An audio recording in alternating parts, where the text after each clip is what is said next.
Good day. Ira Epstein of Linn and Associates with your metals market wrap-up for this Monday, the 4th of May, 2020, about 4:15 in the afternoon.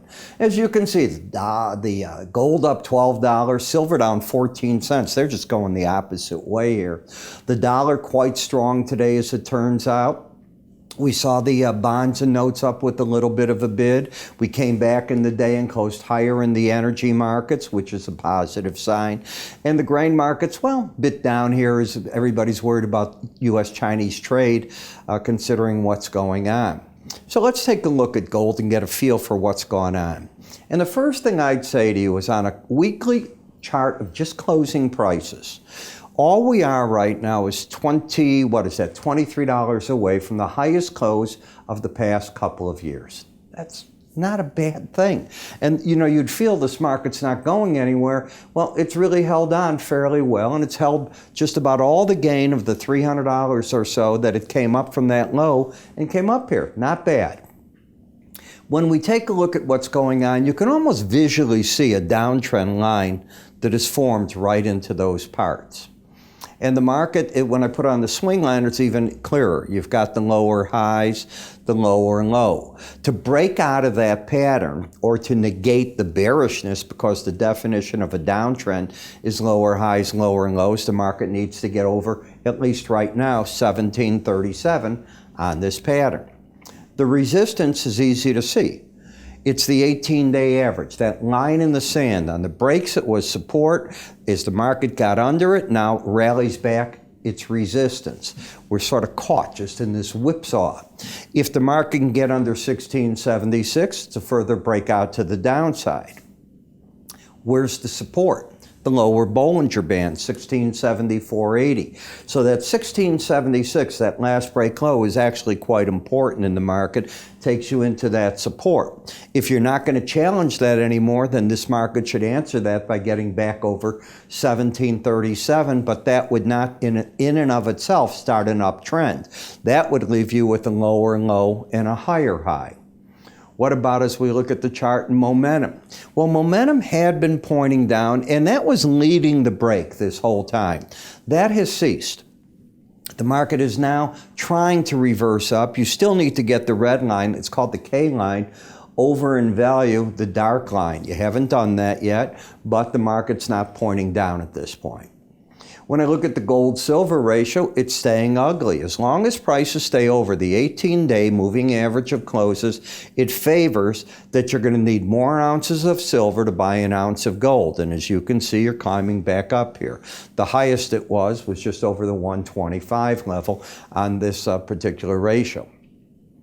As we come in to the sideways action in silver, and I say sideways, it's easy to visually see, you're oversold. You have a market that's trying to probe into the lower Bollinger Band.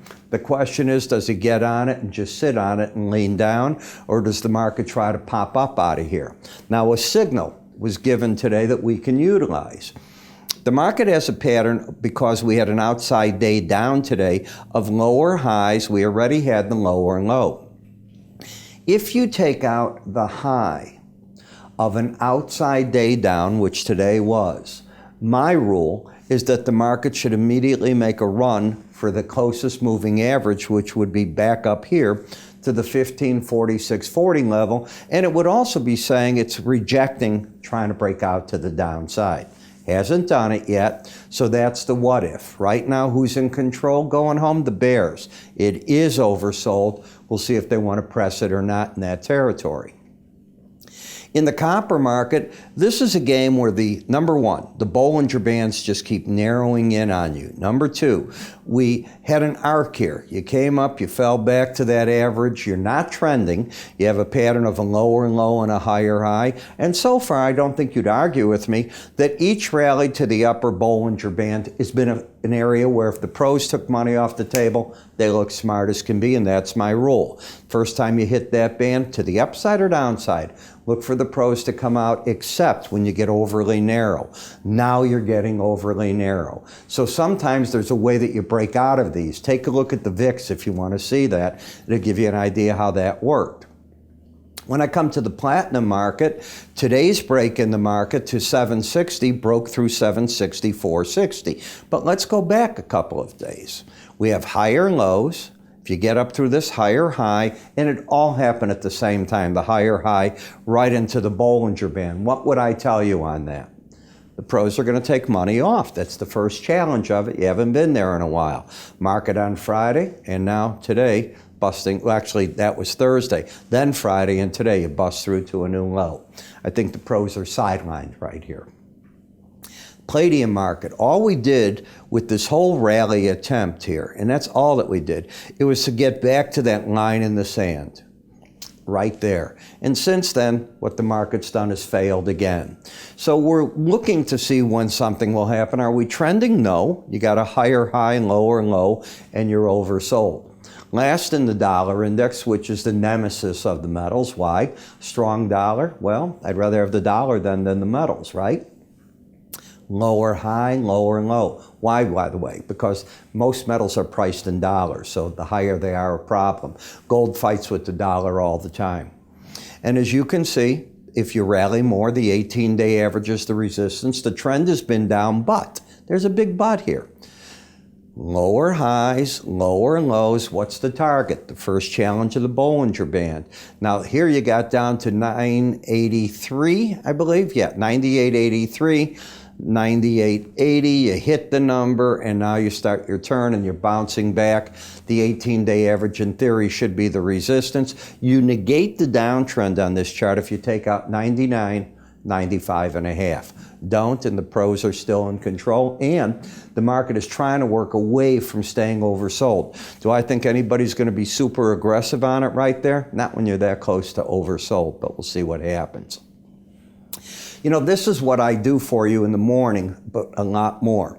In the morning, I bring you up to date first with the news from around the world, and I do that at 5:40 in the morning in a video. In that video, I review with you charts, 40 of them at a time. And I cover all the spectrums, the stock indices, what are they doing? Because they're going to set up what the stock market's doing. We're going to look at interest rates, currencies, because they're going to set up what you're doing in FXE, FXY, FXB, all through that. And the way that I covered the charts, the background of it is black. There's more studies than you get here, but I'm able to say, I want you to buy here, I want you to sell there. This is what I think you do. I'm going to be wrong, I'm going to be right.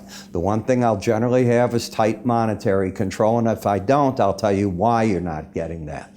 I cover in this exact sequence all the time, so you can grab your scroll bar. Let's assume you don't want meats at all. Just get to the next section. You don't have to look at it. We make it easy. Included in the subscription is a lot more. It's our mobile application where you're going to get quotes, charts, all our news. As a subscriber, you can get our written news as well. It covers all the areas that you just saw it on options, on spreads, what hedgers are doing, where we're seeing other technical analysis. I mean, there's a whole array of information. For $7.95 to give it a try, and after that, you can either pay up front for a year, $156, $13 a month, or go to $15 for every 30 days. I think we make it pretty simple. I'm Ira Epstein. You have a great day, and I will talk to you all tomorrow.